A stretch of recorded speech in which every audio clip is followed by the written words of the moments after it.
Ladies and gentlemen, and this is every single Warhammer 40k facts and explained, part 3 of part 1. Yeah, I guess this is going to be the last part of this part 1, I hope. Yeah, this is, yeah. So, this has been awesome so far. Warhammer 40k, I watched the start this video, and one of the Sanguinella type of video, I guess. I was confusing them, obviously, because I don't know about much about Warhammer 40k. Now I know, kind of, right? After watching 30 minutes of the part 1. But before that, I had no knowledge of what this is. I remember people referencing Warhammer 40k a lot. I always got confused. Then I realized it's this kind of a massive lore of a story, which is, goes really deep in lots of different areas. So I'm immediately like, I have to react to this. And people always told me that watch the Brick Haze video. It's more like a guide thing. So yeah.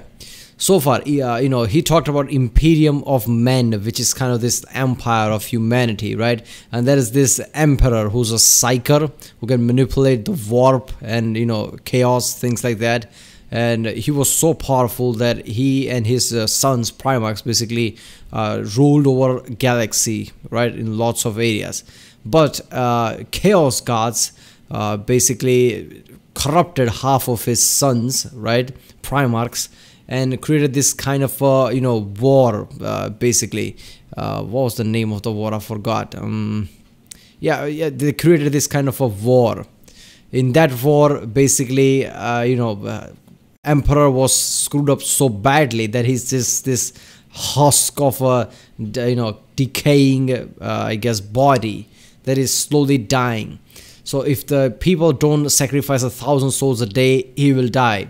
And as long as he's alive, people can basically navigate and basically, can make interstellar travel happen. Without him, there is no interstellar travel. People are stuck at Earth or something like that. So, that was just awesome. And then he talked about Imperial Guard, which is your common day soldiers.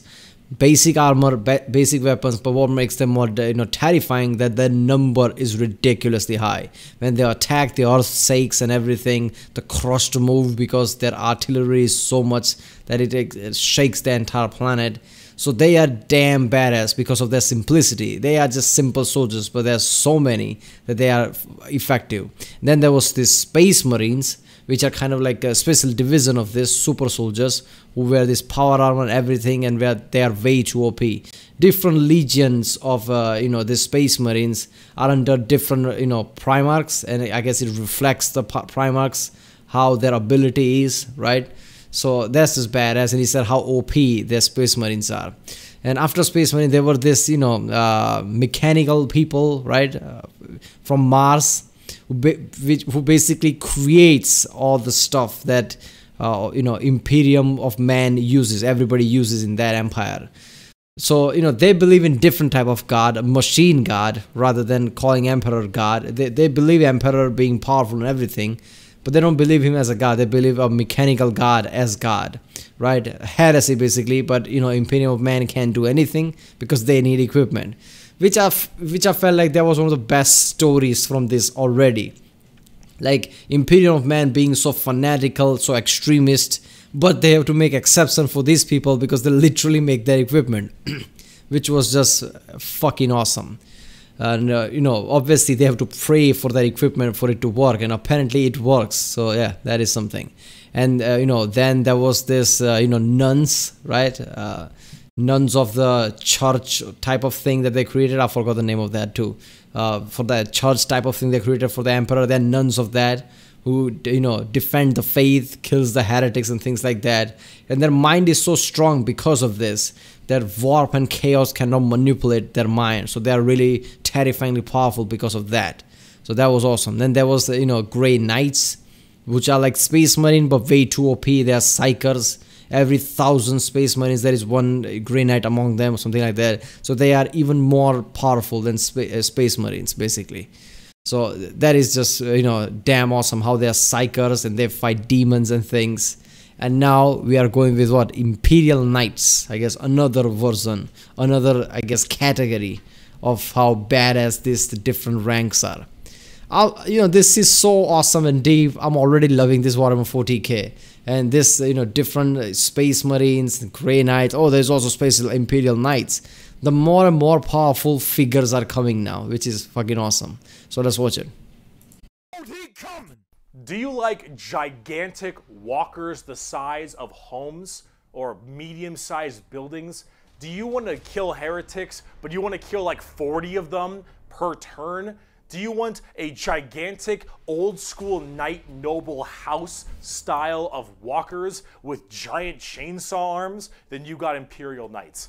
Imperial Knights, it's not a whole lot to talk about them because they're just gigantic walkers, but they have this old-school like house feel to them, like literally like they're houses. Each Imperial Knight comes from a house, and each of them act in their own special way. These behemoth of walkers also destroy almost everything in their path, killing full swaths of squads in a couple shots, stepping on legions of troops. Like, these things do not mess around, and they look so cool. Imperial Knights and Chaos Knights, actually, for that matter, don't have a whole lot to discuss. They're just super big, heavy walkers, and they look different depending on your house or chaos god you currently believe in. And overall, these things are just really cool if you want to murder everything in your path. They're the big, scary, big unit. Wait a minute. Are they not part of Imperium of Man? This Imperial Knights, this gigantic creatures, are they not part of Imperium Man under Emperor? Because, how could they, they have different belief with the chaos gods? Isn't that automatically heresy? Like, no god is god apart from the Emperor. That's the whole thing of Imperium Man, isn't it? Of Warhammer, and if you want to collect them, go to town. They make for a great painting project too. Getting more back down to earth, let's talk something about a little bit different, a little more gold. If guardsmen are regular soldiers, Space Marines are super soldiers, Grey Knights are super soldiers, the Adeptus Custodes are super soldiers cubed. The Adeptus Custodes are the third major army I own. I know, 3 armies. I know, I got carried away, okay? But that's all. I only have 3, okay? They are our final brand of Space Marines, but these ones are super special. Okay, if a guardsman is 6 foot, a Space Marine is 7 feet, a custodian is 8 feet. These are the giant defenders of Holy Terra, which is also Earth. Earth is Terra, Terra. Yeah. Themselves. These are the people that literally guard the Emperor's throne room, hence Custodes. These boys protect the Emperor's throne room at all times and are literally like handcrafted. Okay, so like Royal Guards, really specialized, really badass, one of the most experienced soldiers, but their job is the most important of them all, I guess, protecting the Emperor. So basically they have to be more badass than anything else out there to protect, or at least badass enough to protect the Emperor. People. They're not humans brought up by a gene seer or something. These are all handcrafted super soldiers, I think from a tube. These behemoth of men are like 8 feet, 8.5 feet tall, and functionally immortal. They stand still, spear in hand, for hundreds of years without the need to sleep and barely even the need to eat, watching over the throne room and every other area of Holy Terra for their entire purpose in life. Damn. And oh my lord, are they terrifying. These custodians put Space Marines to shame. If you liked your super soldiers, these are your super mega soldiers. One of these men can take on probably 3 Space Marines and most likely win. There are many different groups of custodians as well, like the Solar Watch, or there's also one of my personal favorite, the Aquilan Shield. The Aquilan Shield go out to seemingly unimportant individuals and protect them because they believe that they are going to be doing something very important in their lives. For instance, let's say a regular guardsman gets the protection of this giant 8.5 foot tall golden god because that guardsman will end up becoming a general one day or something of that nature. The custodians work in mysterious ways and are almost always... Holy shit, so their job is to protect the most important assets of Holy Terra, right? So they protect Emperor obviously, but they also protect somebody who's going to be important one day. So that's kind of something, right? Like some common guy walking around and see this gigantic golden creature just saying they're protecting them. They'll be like, oh shit, I'm gonna be something now. Because this makes sense then, doesn't it? He's outnumbered, but never outmatched. These people are pretty horrifying, both on the tabletop as well as in the lore. There are very few of them, however, and there's actually an extremely small amount of them. But that's kind of the point. There's only so many of these people that can have war gear this strong, weapons this powerful, and training this good. And the Custodians have all three of it. For 100 years, I stood my watch amidst the somber shadows of the Sanctum Imperialis. I was still as a statue, but always ready, always attuned to dangers unseen. Days, months, years passed by in a frenzied blur beyond those walls, yet within, little moved and nothing changed. For 100 years, I did not but wait, yet had any threat appeared, I would have struck it down in a heartbeat. For 100 years, I stood my watch, and as it ends, I can tell you this: patience is a weapon. The Custodians are the top dogs. I'm just trying to process that. He stood there for hundreds of years, and nothing happened. For 100 years, nothing happened. He was just standing there. Talking about fucking boring. But yeah, this just shows the level of discipline and mental strength this gods have. And it kind of makes sense, right? Because, this is the trope in that sense. Like, Emperor's God, who has to be better than anything out there. That kind of mentality. They're stronger mentally and physically. Of the Imperium, and they hurt just that same way. Though I do want to discuss a little bit about the Sisters of Silence before we get out of here. Because the Sisters of Silence I also have a few of, and they're really fun, but they don't get enough attention. These kind of bald plume ladies are a whole group of pariahs, or also known as blanks. We'll be referring to them as blanks from now on. So as every mind is somewhat connected to the warp, these blanks are a genetic mutation that has it suppressed heavily. Because of that mind suppression, normal people feel this weird, like, uncomfortable nature when around them. When a Sister of Silence walks past them, you feel ill. You feel just uncomfortable and strange. So most of them don't actually live past childhood, because once they are birthed, they're, well, killed or something at a very young age, because they just emit a horrifying aura. These ladies, however, are guardians of the throne as well for more psychic threats. See, none of the Custodians are psychers, so they have a difficult time dealing with major demons and other kinds of psychic phenomena. These sisters are extremely specialized in it, all of them taking a vow of silence as they don't speak, hence the term Sisters of Silence, but they communicate through hand gestures and things of that nature. But if there's a demon issue, if there's any kind of warp-based problem, the sisters are extremely adept at dealing with them, thanks to their blank gene. They normally work a lot of time with the Custodians because they have to deal with both kinds of threats, but they're not represented that way on the tabletop. In fact, they only have like one real model for them, which is very unfortunate. I hope they'll get something new soon, because I think they should really be working together as it is that way in the lore, but hopefully we'll get there soon. But if we're talking about blanks, let's talk assassins.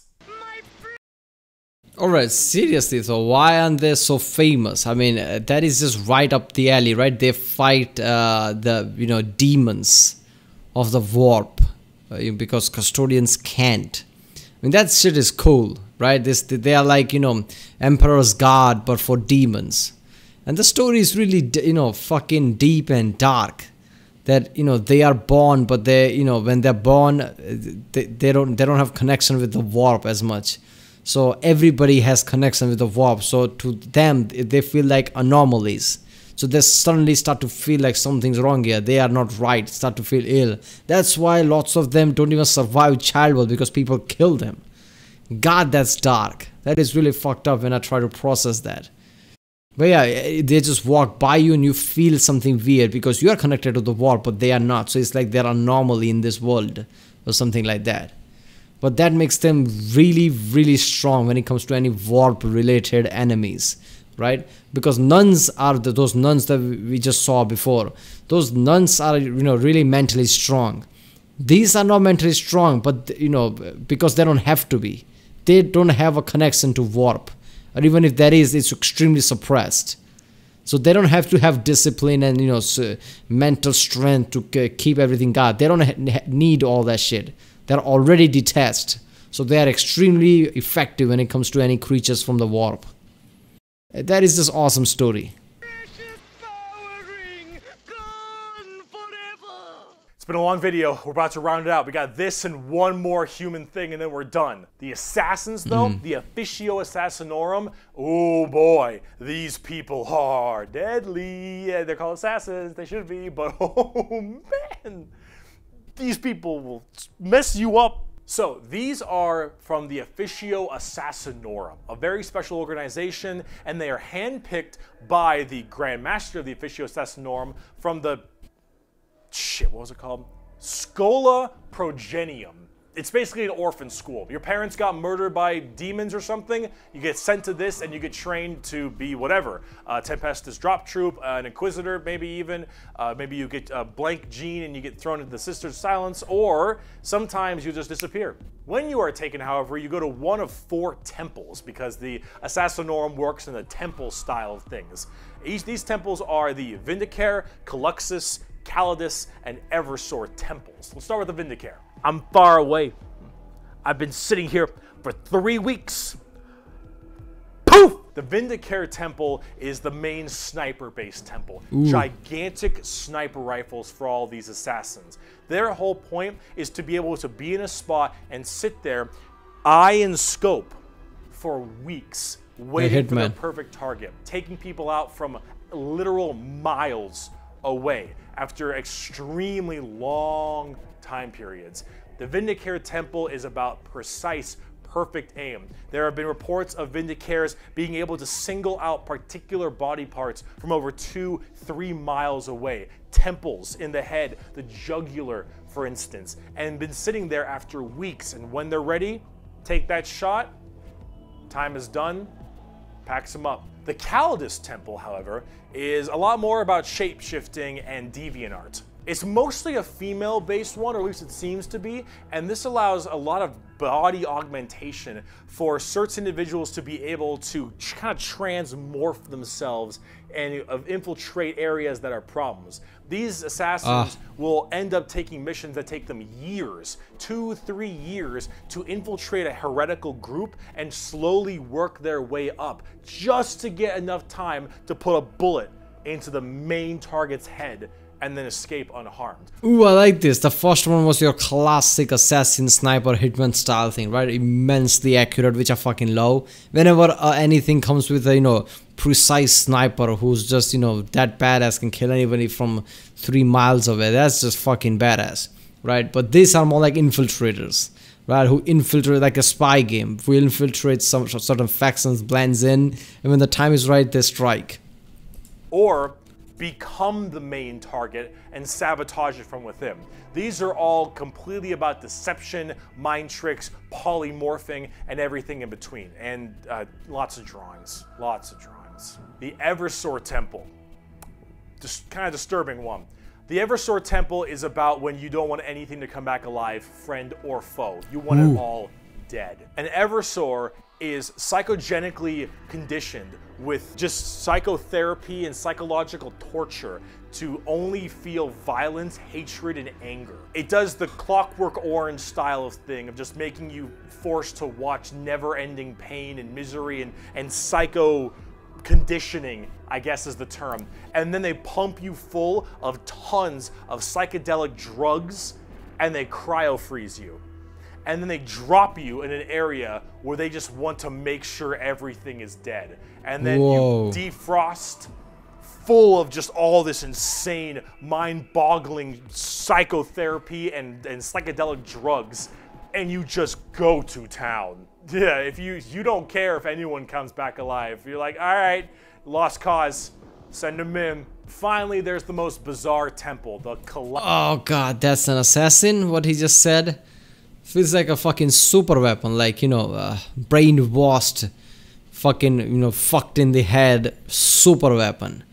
Because it's like creating how perfect weapon. You just, take a man, pump him full of psychedelics, fucking brainwash him with all the torturous things, so he has nothing left but hatred and anger, and they just throw him somewhere, so it just goes and it kills everything. That feels fucking terrifying. Caluxus Temple. The Caluxus assassins are feared even among the other temples. So that blank gene, the people will go to the Caluxus Temple with this as well. And this is where they can harness that to be massively anti-psyker or even just anti-regular people. They are seen with extreme fear and distrust among many, many people. They are described by the Eldar by quote as being pure evil. Imagine that uncomfortable feeling from that blank gene I mentioned, and then imagine them being taught and given equipment to amplify it by 100. If normally regular people feel uncomfortable, now they are basically akin to being a siren wailing directly in your ear. And if you're a psyker, oh no, the sheer presence of a Caluxus assassin is enough for you to tear your skin off. You will rather gouge your eyes out and rip your nails off than even being near this person. The Caluxus. Oh, so let me get this straight. Anything that is not connected to the warp is automatically evil, or that's how the people who are connected to the warp thinks. Like everybody, your common humans and everybody who was connected to the warp, to them, these creatures, blanks, basically feels like something that is evil because they are not connected to the warp. And because of that, you know, they create this thing here, which just creates this kind of psychological warfare, which is just turned all the way to 11. And psychers, so like Grey Knights and things, if they come across this thing, they'll be terrified. Is that it? Obviously, they would be more stronger and probably can, you know, probably can overcome it, but this would be really weak point for something like Grey Knights, right? This is just fucked up, man. It's just psychological warfare. Anything that is connected to the warp will start to feel terrified and feel like there's an evil presence here whenever things like this just walks by. Damn, the layers are so awesome. The layers and details that's created around the warp with the people that are connected to the warp, people who are not, they feel a bit of, you know, the weird feel from that. Caluxus assassin is when you want psychers to literally lose their minds, and they will go on their knees and ask you to gun them down because it is a suitable choice over being anywhere near you. The motto of that temple is, that which is unknown and unseen commands the greatest fear. Seriously. Now, for the tabletop, assassins aren't that special. You can call them in no matter what. The sentence is so good, right? And it speaks so truth about, you know, that which is unknown and unseen commands the greatest fear. That sentence is so fucking true, because all of our fear can be traced back to that. Unknown and unseen is what causes the biggest fear. Like if you think, you know, if you go somewhere like in some kind of a, I don't know, ruins or somewhere, and you see a dark corner, but you have this feeling that something is there, but you can't see it because it's dark. That gives you the biggest fear than any other thing that will ever give you fear, because of the unknown factor and unseen factor. What Imperium faction you are, and they do a lot of work for themselves, but at the same time they're very specialized and require a lot of finesse, and they work the way you generally want them to, though. You want to cause some distortion and weird stuff, you take a Calidus. What would I choose? Look, if I were to be one of these people, I would definitely be the sniper, because this is like those spy game, can require a long time and it has to be specifically tuned to that, sure, but a sniper is always fucking deadly from 2 miles away. This guy here, who basically they pump him with psychedelics and torture him, brainwash him so he knows nothing but to kill, that just feels fucked up. I mean, as a weapon that's awesome, but you're no longer you anymore. That's just a weapon now. These things, right?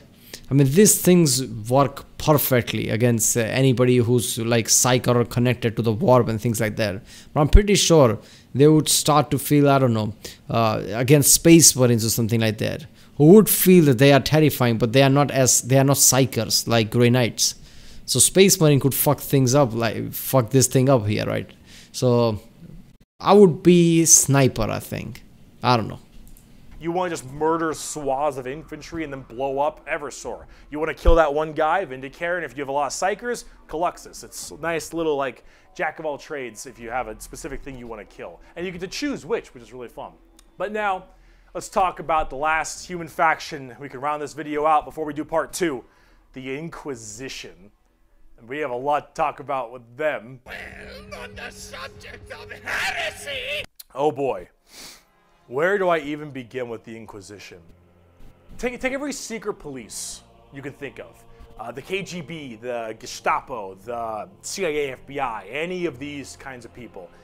And then mark it up by about 10 and give them the most power in the entire Imperium. No, you know what? How about this? This right here, it's not just a quote. This is the imperial motto, the motto of the Inquisition. I apologize for my bad pronunciation. Innocentia nihil probat. Innocence proves nothing. What? The most powerful organization in the Imperium, the secret police, their #1 motto is innocence proves nothing. The Inquisition goes around like the secret police or like detectives. What does that mean, though? Innocence proves nothing. What does that even mean? If you're accused of being guilty, it gets reveals that you're innocent in that. I mean, how does that proves nothing? I guess results matter in that sense. Like, you're innocent, who gives a fuck? Why didn't you, contributed some way with the scenario that happened, something like that? I guess we don't care if you're innocent or not. We only care about the result. Like, you could have done something about this scene, but you didn't. Just being innocent enough is not something. Is that it? To find issues in the Imperium. And they have different ordos depending on which one we're talking about. The Ordo Hereticus, the Ordo Xenos, the Ordo Malleus, for instance, and a whole bunch of other ones. Hereticus is obvious, they deal with heretics. Xenos tries to find alien threats, and Malleus is demons. They all have different specializations in what they're trying to go for as this Inquisitor. And that's what they're called, Inquisitors. Each of them, as an Inquisitor, has their own free reign to do as they wish. They may have a ship and a crew, and they go out to find problems and interrogate people a lot. They are above the law in every department over Space Marines. Now, the Space Marines might argue against them and stuff, and there might be a lot of blowback, but technically they are above them as Inquisitors.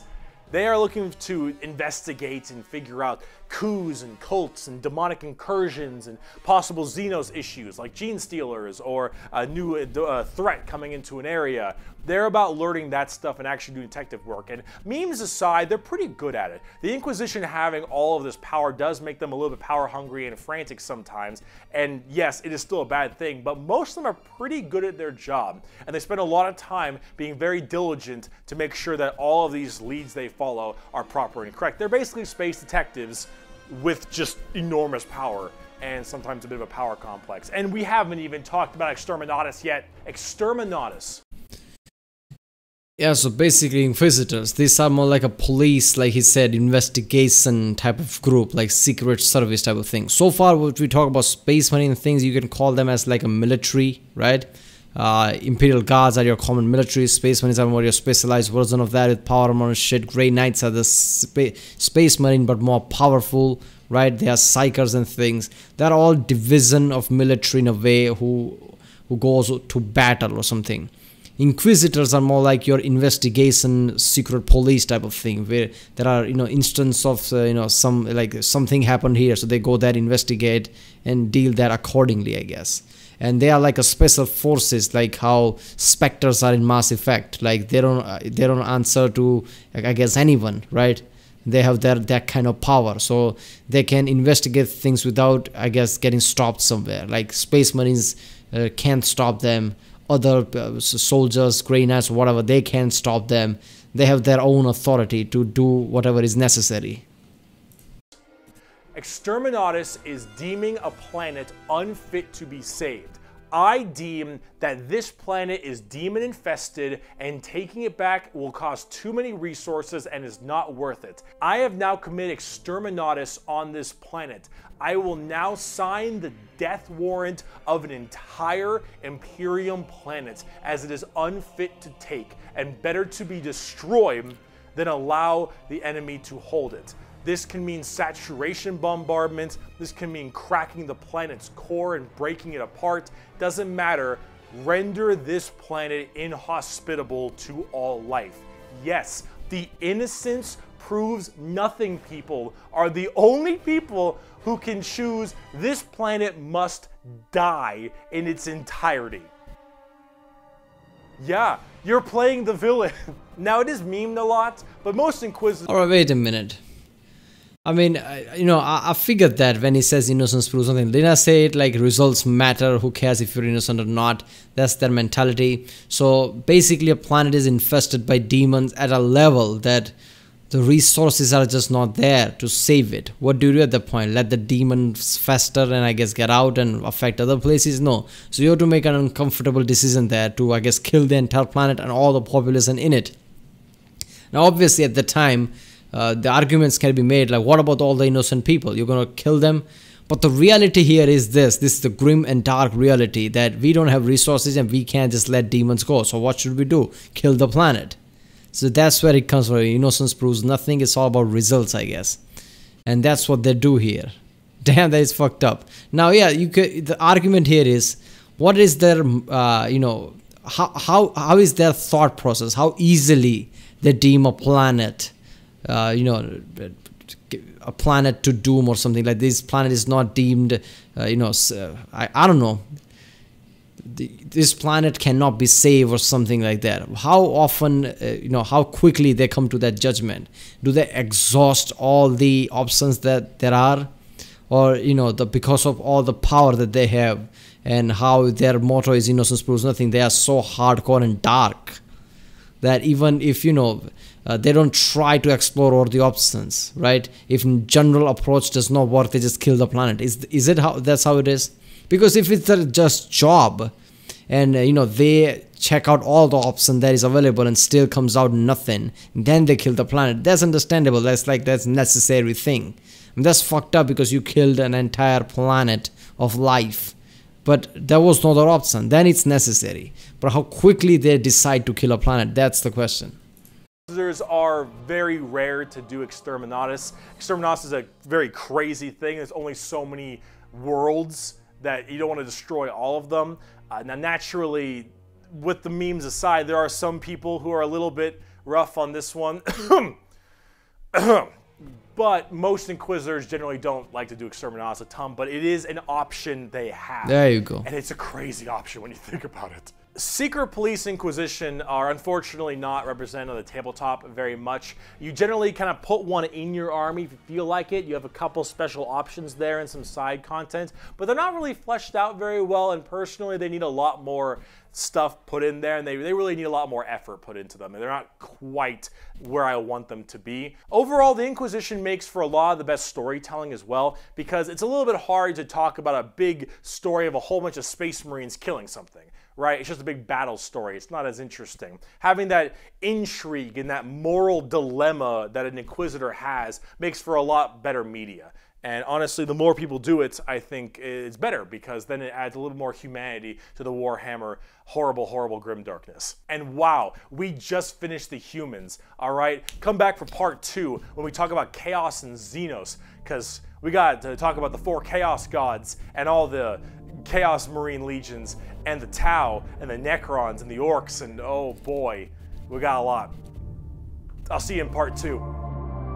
This is so good. Part 2 is gonna be awesome, because so far I was given this kind of a range of power and destruction that humans can do.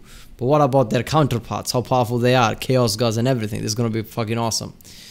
Yeah, I mean, I've said this many times in these 3 videos I've made, that this can be an awesome opportunity for some AAA game or even a fucking TV show, a movie or something. I don't know. They can expand so much. There is so much potential from this, especially the Inquisitor, right? Because in Mass Effect 2, in the DLC Arrival, in that we have to destroy an entire Batarian solar system so Reapers don't come and kill everyone. That was a dilemma, and that was so fucking awesome, right? That's the stage for Mass Effect 3. So Inquisitors has that kind of a thing, right? They are like specters from Mass Effect, who doesn't answer to anyone but investigate and do whatever is necessary. They can kill an entire planet if they deem it necessary, I guess. That is such a good plot that people can explore with different stories. Yeah. That was damn awesome. Alright people, that was every single Warhammer 40k FX and Extended Part 1 by Bricky. If you like my reaction about Warhammer 40k, don't forget to like and subscribe, so I'll know what type of reaction I should do more, I guess. And you'll be supporting my channels. And you know, around this time that I'm uploading right now, I plan to do Warhammer 40k videos every day. So tomorrow, about the same time as now, I will upload the Warhammer 40k part 2 from Bricky. So yeah, I'll see you next time.